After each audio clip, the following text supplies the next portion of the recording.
Hi, my name is Ashley, and today I will be talking about animal welfare as a part of my service learning project.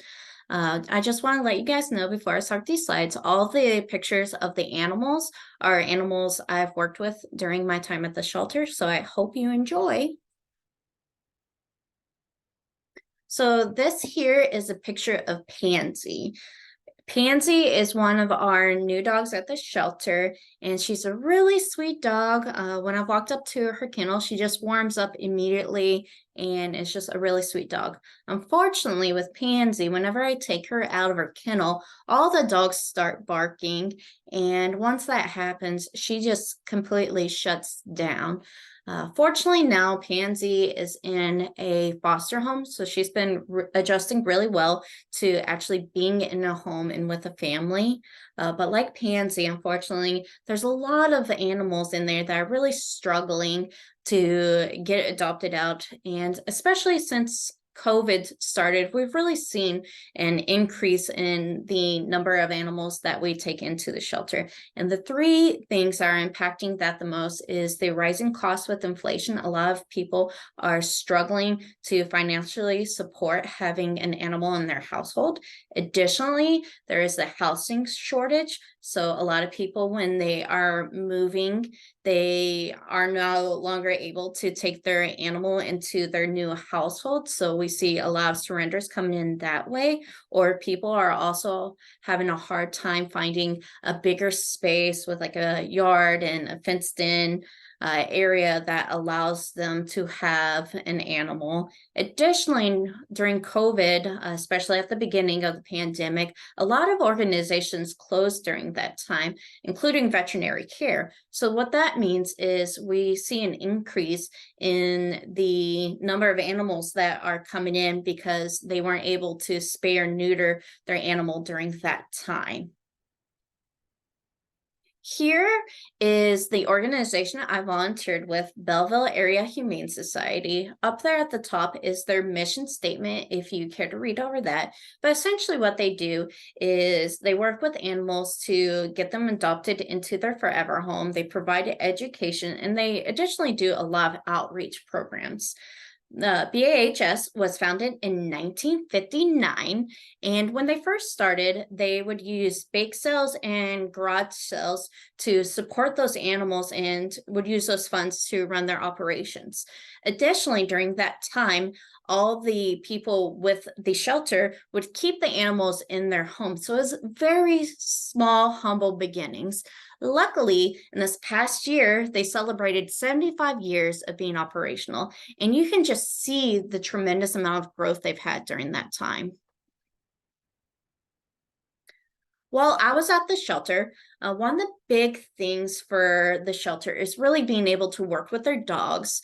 Historically, dogs have been able to get adopted out a lot quicker than cats. But I think because of the housing shortage, that's actually flipped now. So cats are getting to homes much quicker than dogs are. So our dogs are staying in the shelter a lot longer than they have in the past. So really one of the big needs for the shelter is having people to work with their dogs, whether it's doing dog day out, taking them out on walks, or doing other programs with them. So during my time there, that's a lot of what I did. Additionally, as people were coming into the shelter, I would work with that person and kind of survey them to see what they are really looking for in a dog and make some recommendations on what I think would be a good fit for that family. Furthermore, during my time at the shelter, I worked a lot on their fundraising. And the wonderful thing about this area is the shelter has a lot of community support. So we did our Glow Bingo, which completely sold out. And then we also did our Slumber Pate, which people would sign up to raise funds. And part of that is they would come into the shelter and stay in a kennel overnight to really see the emotional struggles a lot of the dogs are dealing with during that time. Lastly, I was able to participate in a lot of their outreach programs. So we would do WAGs at Work, where we bring dogs into the work environment and hopefully get them out into homes. The last thing I was able to participate in was the TNR program, which is also known as a trap, neuter, release, and that deals a lot with feral cat colonies.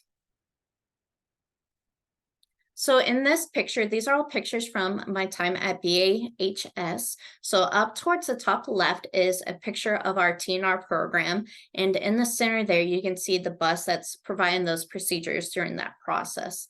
Lastly, to the right, we have one of the little cats that came in with that recovering from his procedure.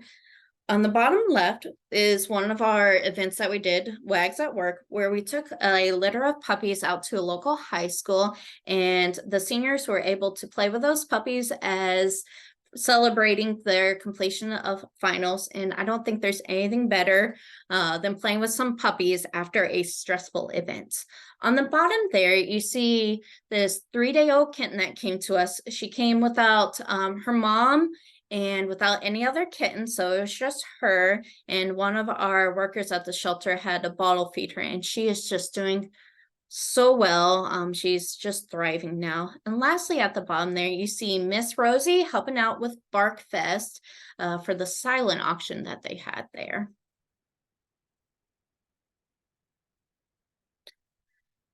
I think one of the important things to keep in mind with the animal shelter is animals aren't able to communicate with us. So they really need people to advocate on their behalf and to be that voice for them.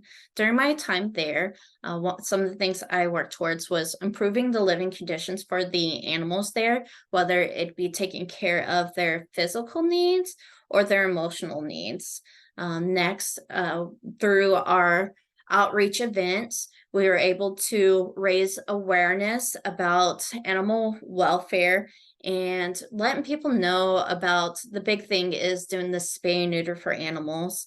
Lastly, because of growing demand, we were able to increase the adoption rates for our animals. And one of the really great things about BAHS is, again, that community involvement. There's so many people out here that come into the shelter looking to add members into their family. So they just have a tremendous support in the community. Something I really wanted to iterate is I think sometimes people feel a little hesitation with volunteering because of the time commitment. But there's actually been a study to show that 20 minutes of positive interaction can significantly reduce the cortisol levels in dogs. So it could be from going out to doing a walk, doing a dog day out, or just cuddling on the couch and watching your favorite show. Only 20 minutes of time positively impacts the life of that dog. I think something that's really important to keep in mind with animal welfare is I think, it says a lot about people, the way that they treat their animals. And we really need to be able to take care of those who can't take care of themselves. I've really learned a lot during the semester and really enjoyed my time there at BAHS. I do plan to continue volunteering there. And if you haven't already, I highly encourage you to check out your local shelter. I hope you all had a great semester. Bye.